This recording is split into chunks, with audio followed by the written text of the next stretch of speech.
I found out he was cheating because our smart fridge reordered someone else's tampons. Not kidding. Not exaggerating.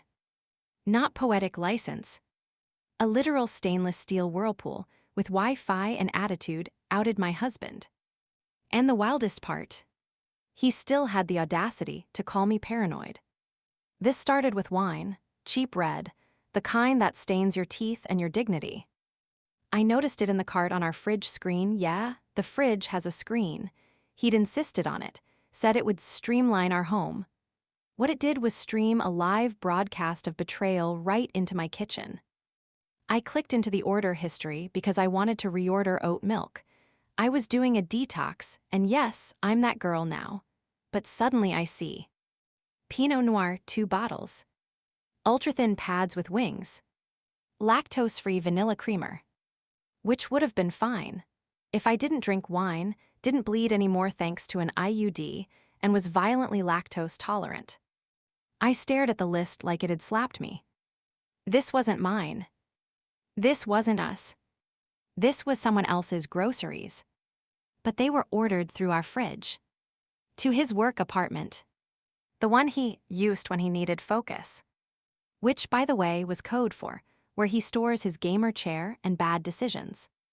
I asked him that night, point blank, "Did you order anything weird through the fridge?" He barely looked up from his phone. "You mean like kale?" he smirked. "No, why?" I told him what I saw. And that's when the gaslighting began. He blinked slowly, put his phone down, tilted his head like I was some weird little project he suddenly had to debug. You know this sounds crazy, right? Crazy how? Like you're getting jealous over groceries. I'm getting curious over feminine hygiene products I haven't bought in 5 years. He snorted. Straight up snorted. Like I was a conspiracy theorist unraveling fridge hieroglyphics. "Probably a sync issue," he said. "Those things glitch, don't make it into a thing. Except I know when I'm being handled. And I don't do glitch." So that night, while he snored beside me like a man with nothing to lose, I opened the smart home app and checked the connected devices. Our fridge was linked to another phone. Not mine. Not his. One labeled Jules' iPhone. I don't know a Jules. But I sure as hell know what betrayal tastes like now. Vanilla creamer and a lie. We were supposed to be that couple. You know the ones? Matching robe hooks, a shared Google Calendar, Saturday Target runs that ended with accidentally buying throw pillows we didn't need but definitely loved. We had a home that looked like it was trying out for an HGTV pilot. A dog named Baxter. A wine rack neither of us really used. And a fridge that was smarter than both of us combined. Smart lights, smart thermostat, smart locks, smart TV, and then, of course, the smart fridge. That was his idea. "So we can meal plan like adults," he said, "so we don't argue about groceries." He said that like it was a joke. Like we were fine. Like our biggest issue was the almond milk expiration date. But looking back now, the fights had already started. Quiet ones, passive-aggressive ones, the kind you only notice when the silence around them gets too heavy. It was always small stuff. I'd say, "You forgot to take out the trash." He'd say, "Didn't realize I was your assistant." I'd say, "Why are you home so late?" He'd say, "Wow, paranoia much." That word stuck to me. Paranoia. He weaponized it every time I brought up a concern. About the woman from HR who liked every one of his photos. About the late-night team drinks. About how he started locking his iPad. Every time I questioned something, he'd give me this look like I was broken. Fragile, one emotional spiral away from a dramatic meltdown. "Don't make everything about you. You overthink things. You always need a villain." So I stopped asking. I told myself this is normal. That long-term relationships go through rough patches, that I was hormonal, that maybe I did overanalyze. So I focused on fixing myself. New supplements, new skincare. I joined a book club, Tried that thing where you write little affirmations on Post-its and stick them on your mirror. I even started tracking our shared groceries in the app. Because if I could just stay on top of everything, make the house smoother, the fridge smarter, myself more grounded, maybe he'd come back to me. The real him. The version who once left notes in my lunch bag that said, "You're my favorite notification." But instead, I got jewels. And a list that didn't belong to me. At first, I thought maybe it was a glitch. I mean, he wasn't that stupid, right? I checked the SmartThings dashboard. The fridge was definitely syncing with a second device. One that had logged into our account just once from another location across town. I zoomed in on the map. The address was familiar. Not because I'd been there. Because I'd seen it on a receipt in his jeans pocket 3 months ago. One of those generic printed DoorDash receipts that just says order complete, delivered to. I remember asking him about it. He said it was a client's place where he had to do a late consult, said it was just work. I remember believing him. Because I wanted to. Because the alternative meant I was either insane or being treated like I was. But now the smart fridge said otherwise. Jules wasn't a ghost. She was ordering groceries from our account. She was getting notifications I'd set up. She was inside our digital walls. So I did what any modern woman with a sinking gut and nothing to lose would do. I made another grocery list. This one, labeled High Jewels.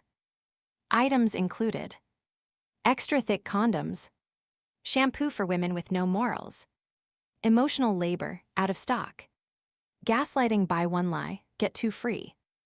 I didn't expect her to see it. But he did. That night, he opened the fridge and stared at the screen like it had slapped him. What the hell is this? I shrugged, just being efficient. He glared.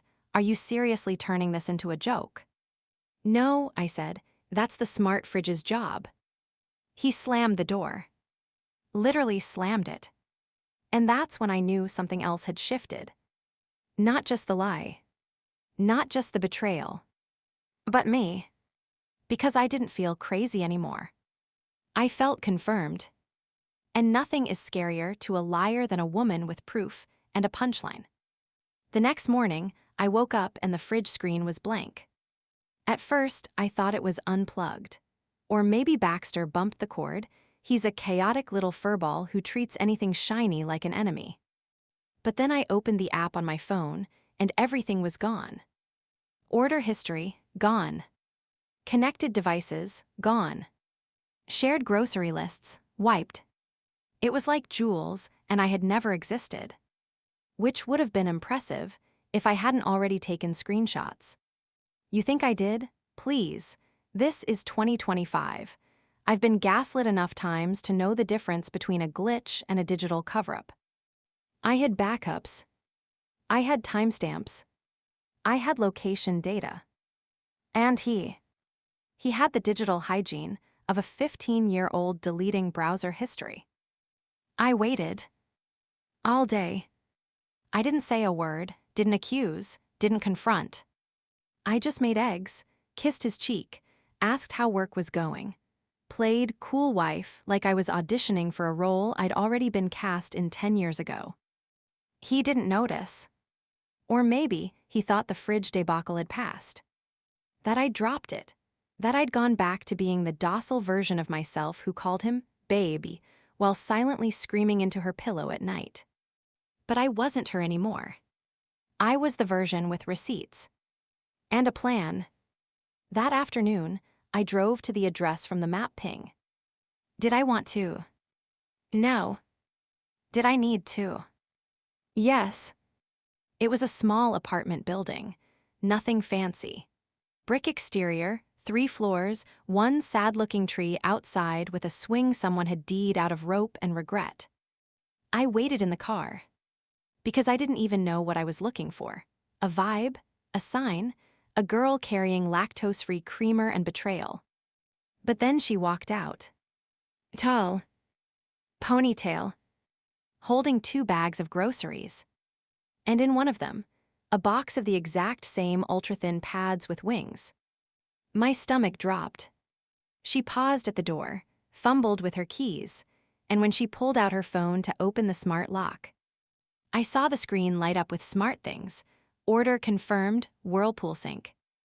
I swear to God. I laughed. Out loud. In my car. Because this man didn't just cheat. He cheated using a synced app we both had access to and didn't think to log out. I drove home in silence. I didn't cry. I didn't scream. I just seethed. Because it wasn't just about him sleeping with someone else. It was about the layers. The quiet reprogramming of my own instincts. The months of calling me irrational, while he was the one hiding Bluetooth evidence like a moron. That night, I opened the fridge, looked straight into the cold glow of the touchscreen, and whispered, "You deserve better too." Then I made a new grocery list. Just one item. Trust issues cannot be returned. Next to it, I added a note. "Hey Jules, enjoy your Pinot. I'm keeping the fridge." The next time he opened the fridge, he flinched. That was new. He reached in for a La Croix, but his body was tense, like the fridge might throw hands. Like he knew it had something on him, because it did. "Want anything?" he asked without turning. I smiled, just the truth. He didn't laugh. Didn't even fake it. Just shut the fridge door harder than necessary and walked out like a man late for guilt. And that was my cue. I didn't plan to go nuclear. But apparently, the Wi-Fi gods were rooting for me. Because that evening, while I was digging through archived SmartThings data, I knew how to retrieve deleted activity. Thanks, Reddit. I found something I didn't expect. Shared playlist access. Not from Spotify. From the fridge. Apparently, Jules had used the fridge's touchscreen to link her phone and stream music while cooking. Because of course she did. One of the saved playlists. Wine plus Wind Down Jules. I opened it. First song. You Should Probably Leave, Chris Stapleton. The irony was biblical. That was it. I screen recorded everything: playlist, grocery history, synced devices, map pings, deleted logs. I packaged it into a neat little 90-second reel and posted it, not to my main account. To a fresh TikTok account called At the Smart Fridge Knows All. Caption: He said I was paranoid, our fridge said otherwise. It was mostly for myself. Therapy through petty. Justice through interface. But within 4 hours, it had 60K views. Within 12, it had 400K. Within 24, a verified brand me. "Hi, this is Megan from Whirlpool. Can we talk?" I almost choked on my lemon tea. They weren't mad. They were impressed. They wanted to discuss a possible UGC partnership and highlight consumer stories that showcase unexpected product value. Unexpected. Try emotionally intelligent. I didn't even respond right away. I just let it ride. Let the comments pile up. Sis caught him in 4K fridge vision. The tampon timestamp sent me. Justice served cold. Then came the moment I didn't expect. He walked into the living room, holding his phone like it was made of bees. "Did you make a video?" I didn't look up. Several. Why? Because the fridge couldn't talk. He threw his hands up. "This is insane. Tell that to Jules." His face dropped. Boom. That's when I knew he'd seen it. Not just the video. The comments. The screenshots, the girls laughing, the brands reposting. The women tagging their friends saying, "Check the fridge, babe." "You embarrassed me," he said. And I smiled. Finally, I said, something we both feel. Because I'd been embarrassed too. By all the times he called me emotional. By all the times I believed it. By all the times I silenced myself while he synced his side piece to a smart appliance I paid half for. He stormed out. I didn't follow. Instead, I walked over to the fridge. Took a selfie with it. Posted it. Caption: the most honest one in the house. That one hit 1 million. And Whirlpool. They offered me a deal. You'd think getting a brand deal, after exposing your cheating husband via smart fridge, would feel like a win. And it did. For about 4 hours. Then came the silence. The real kind. The kind that creeps into the corners after the adrenaline wears off. He was gone. Not gone, just out of the house, probably licking his wounds with the same mouth he used to lie to mine. But it was the first night the house felt hollow. Baxter paced. I scrolled. And for the first time, I saw the other side of going viral. The praise was there, sure. But so were the trolls. Maybe if you cooked more, he wouldn't have needed jewels.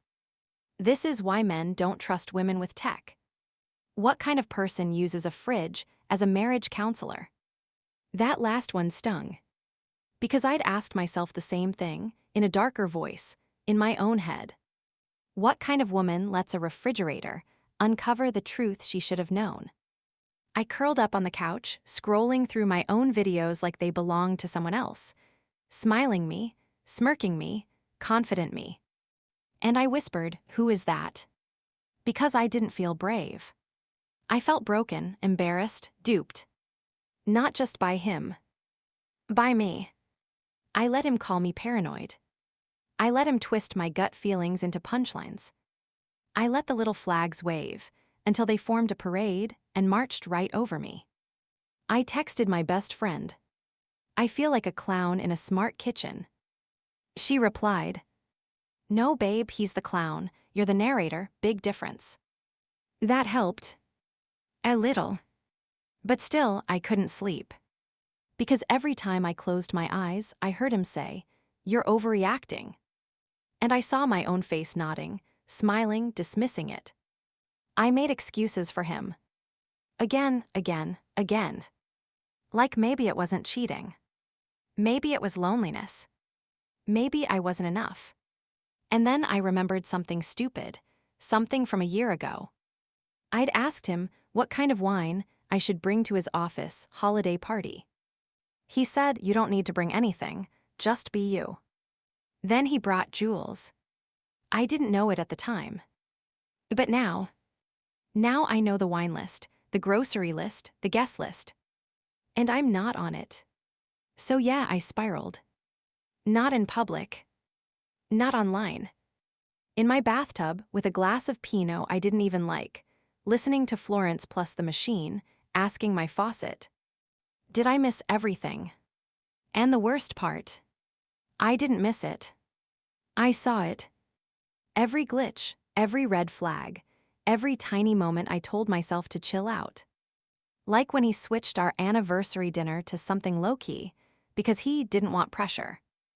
Or when I found one long red hair on the headrest of his car and he blamed his coworker's dog.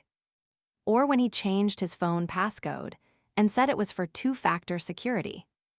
But I didn't fight back then. Because I was tired. Because fighting meant I'd have to face it. And if I faced it, then I'd have to leave. And if I left, then what? Who was I without the we? Without the our place, our fridge, our stupid playlist of songs we never danced to. I sat there for an hour. Wrinkled. Wrung out. But not wrecked. Not anymore. Because once you spiral far enough, you hit the floor. And when you hit the floor, you get to decide. Do I stay here, or do I stand up? And in that moment, soaked and sad and full of wine I didn't even order, I chose the latter. I stood up, toweled off, opened my phone, and I drafted the next video. Not for the algorithm. For me. Because I wasn't just a woman with a smart fridge anymore. I was a woman with a voice. And she was about to go loud. I called it 10 signs your smart fridge is more loyal than your man. It wasn't subtle. It wasn't soft. It was strategic. Opening shot. Me in a bathrobe, coffee in one hand, gesturing at the glowing touchscreen like it had just delivered a TED Talk. "Hey besties," I started. "Let's talk about how your Wi-Fi-enabled kitchen appliance might be your most honest roommate." Cue dramatic music. Slide 1. Reorders wine you don't drink equals emotional red flag. Slide 2. Buys tampons while you've had an IUD for 5 years equals someone's bleeding, and it's not you. Slide 3. Syncs to phones you don't own equals now it's a family plan, and you weren't invited. The tone was sarcastic, the delivery surgical, the caption. Turns out paranoia just needed a data plan. Within an hour, Whirlpool commented, "Please let us hire you." By lunch, the video hit 2.1 million views. By dinner, I had 3 email offers from smart tech brands who wanted me to collaborate on content rooted in empowered digital living. I almost snorted water through my nose. Empowered digital living. Translation: cheat-proof your house and monetize the trauma. And maybe I should have been offended, or exhausted, or sad. But instead, I felt electric. Like the rage finally had somewhere to go. Like all those months I spent gaslighting myself were turning into a monologue that was making women everywhere sit up and say, "Wait, same." I opened my DMs. Hundreds of them. Mine was hiding baby formula I didn't order. "OMG, the fridge didn't betray you. He did. Can you do a collab with Ring next?" Even Jules messaged me. "Yeah. Jules." 3 lines. "I didn't know he was married. I thought you were the ex. I'm sorry." I didn't reply. Not because I hated her. Because I'd already used up every ounce of energy, keeping my own story upright. She wasn't the villain. He was. With his smooth lies and smarter-than-thou attitude and refrigerator cover-ups, like we lived in some low-budget cyber thriller. But now the story was mine. And I wasn't done. Because his office still followed me. His boss watched every reel. And when I dropped the next one, what I learned about red flags from a grocery list, I got the call. From his job, HR, asking if I had any proof of misconduct. I said, "Define misconduct." They said, "Unauthorized use of company resources." I said, he used his work laptop to log into the fridge app that helped him commit fraud. A silence. "Then, we'll be reviewing this internally." I didn't smile. Not yet. Because revenge doesn't always feel like fireworks. Sometimes it feels like a door clicking shut behind someone who thought you'd never walk away. He moved out the next weekend. No big scene, no weepy apology. Just a text, "I'll be by to grab my things." I didn't respond. I was busy setting up a brand partnership call. In my robe. With my smart fridge glowing like a proud little accomplice. We were in this together now. And I had a title for the whole saga. Cold storage, how I found the truth in the icebox. Coming soon to a feed near you. People still ask me, "How did you know?" And I always say the same thing. "The fridge told me." They laugh, I let them. But here, the truth. It wasn't just the fridge. It was every ignored instinct that came before it.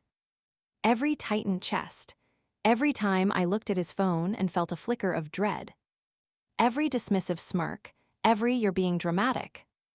Every night I laid awake, trying to convince myself I was imagining it all, when really I was just detecting it early. That's what people forget. Paranoia isn't always delusion. Sometimes it's intuition that's been gaslit too long. And mine finally downloaded the app and pushed a notification. Literally. It said, "Pinot Noir added to your cart." And that's when I remembered, I hate red wine. So no, this wasn't about groceries. It wasn't even about jewels. It was about the slow erosion of trust. The little daily compromises you make until you look in the mirror and don't recognize the woman trying so hard to be reasonable. I spent so long trying to be chill. Cool. Not the crazy wife. But I've retired from that role. I'm not chill anymore. I'm clinical. If your behavior doesn't match your words, I log it. If your eyes don't align with your tone, I document it. If your fridge syncs to another woman's cycle, I will post it, branded with captions, and add revenue. And here's the kicker. I don't feel petty about it. I feel precise. Because in a world where women are taught to second-guess everything, we need to start trusting the machines. Not because they're perfect, but because they don't care about your feelings. The fridge didn't have an agenda. It didn't gaslight me. It just displayed the data. And when I looked, I didn't look away. That part, that's all me. Would I go through it again? God, no. But am I glad it happened? Weirdly, yes. Because for the first time in a long time, I'm living in a house that's entirely mine. Not just the lease. The peace. The playlist. The passwords. The silence, that sacred, glorious silence of no longer being lied to. And the fridge. Still here. Still glowing. Still synced to me and only me. Every now and then, I tap the screen and scroll through the grocery list. It's full of oat milk, hummus, arugula, and yes, even Pinot Noir. I drink it now. Because it doesn't remind me of betrayal anymore. It reminds me that the woman who once apologized for noticing too much notices everything now. And isn't sorry. Not even a little.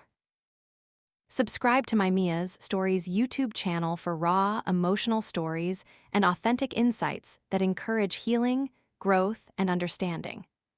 Don't forget to be part of a supportive space where stories inspire and lessons resonate. What do you think about this story? Let us know in the comments. Your opinion truly matters to us, and we're here for you.